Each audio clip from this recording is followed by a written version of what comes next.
Olá pessoal, mais um videocast Longevidades. Olá Rose. Olá Pitico, olá a todos.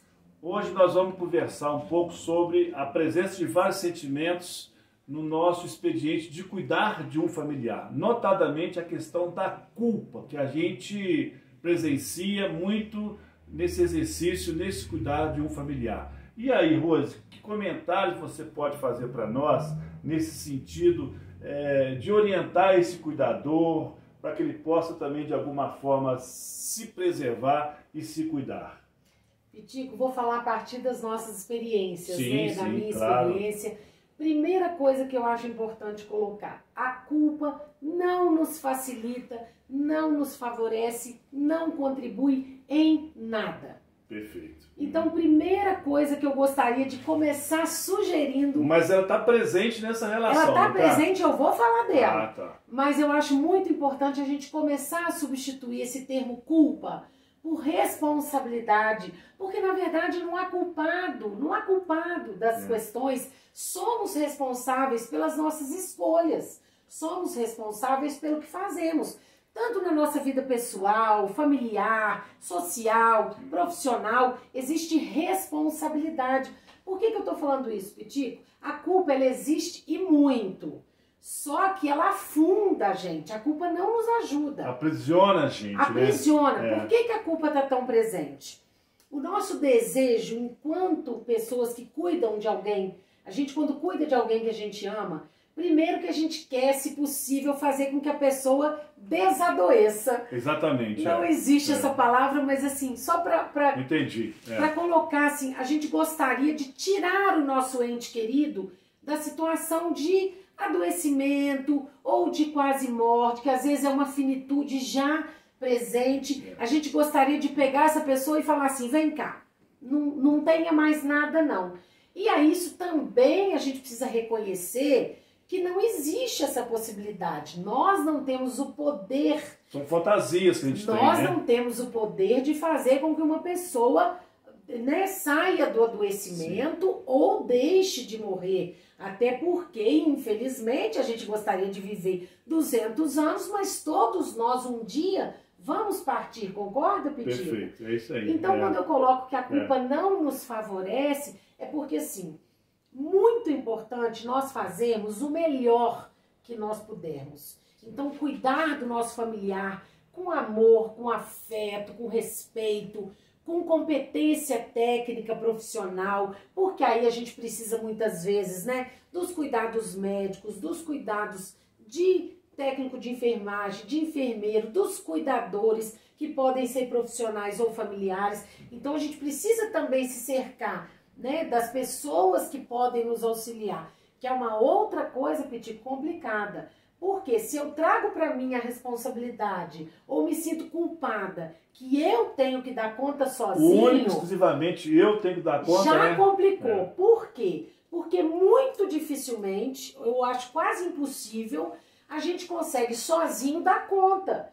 Porque esse familiar que está precisando de cuidado, seja uma doença degenerativa, neurodegenerativa, ou seja, às vezes uma questão mais simples no dia a dia, precisa de cuidados específicos ou precisa de orientação especializada de um médico, de profissionais, às vezes de um dentista, que não é tudo que é para a área médica, às vezes é uma questão odontológica. Claro. Então, independente da área, às vezes é para um psiquiatra, para um terapeuta, independente se é da nossa área, inclusive, é preciso entender. Temos as nossas limitações, a gente não consegue dar conta de tudo e graças a Deus.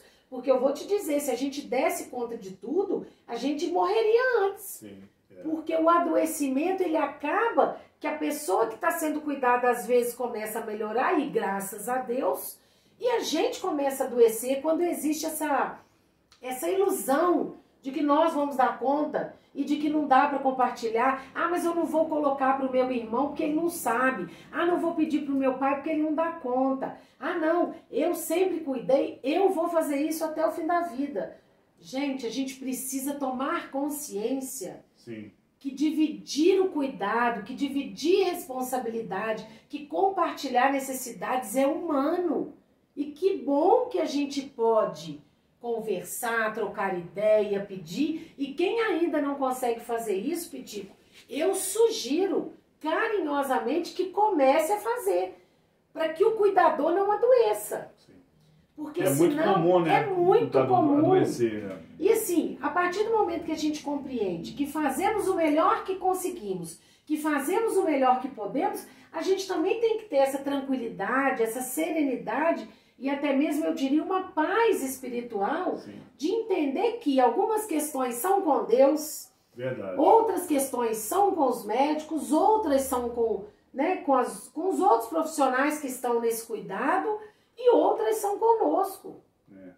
Exatamente. Eu diria, nessa reflexão, dessa pauta da presença de vários sentimentos, mas sobretudo hoje a gente está falando mais da culpa, né? Culpa, é que nesse cuidado a gente demonstre concretamente, dentro das nossas possibilidades emocionais, afetivas e espirituais, essa entrega, esse cuidado em forma de amor, de paciência, de resignação, a nossa pessoa idosa que a gente está cuidando dentro de casa. E reconhecer que, por mais amor que eu tenha, por mais fé que eu tenha, isso é uma condição humana, Rose, como você bem disse, da nossa própria morte, da nossa finitude. Mas a gente pode fazer, vamos dizer assim, da morte do nosso familiar, querido, estimado, de uma forma mais completa possível. Às vezes é até a oportunidade nesse momento de vida dessa pessoa idosa, do meu pai, da minha mãe, para a gente resgatar de alguma forma e patentear e concretizar e presentificar a nossa gratidão e o nosso amor. E isso não vai impedir que a gente se despeça do nosso familiar, do nosso pai, da nossa mãe. Então, acho que essa fantasia que a gente tem e que deriva em nós de culpa é que a gente às vezes se imagina, como você bem disse, Rose, onipotente, onisciente, como se nós fôssemos Deus a ponto de, por amar, nós vamos evitar ou nós vamos paralisar o processo inexorável de morte, de finitude, que aquela determinada doença que está cometendo o nosso familiar vai acontecer. É da nossa vida, é a nossa questão da nossa morte, que é o momento maior da nossa vida. Então, é essa educação para a nossa finitude, para a nossa despedida, que vale um outro videocast. Que vale outro videocast e que a gente precisa nos educarmos desde cedo, o quanto antes. Não é isso? Isso mesmo. Algum comentário mais, Rose, que você mesmo queira fazer? Você colocou muito bem essa questão. E aí eu falo que vale um outro videocast, porque é importante conversar sobre a finitude, é importante conversar sobre a morte. E eu cada vez mais, Pitico, tenho compreendido o seguinte: falar sobre a morte nos ajuda a viver melhor.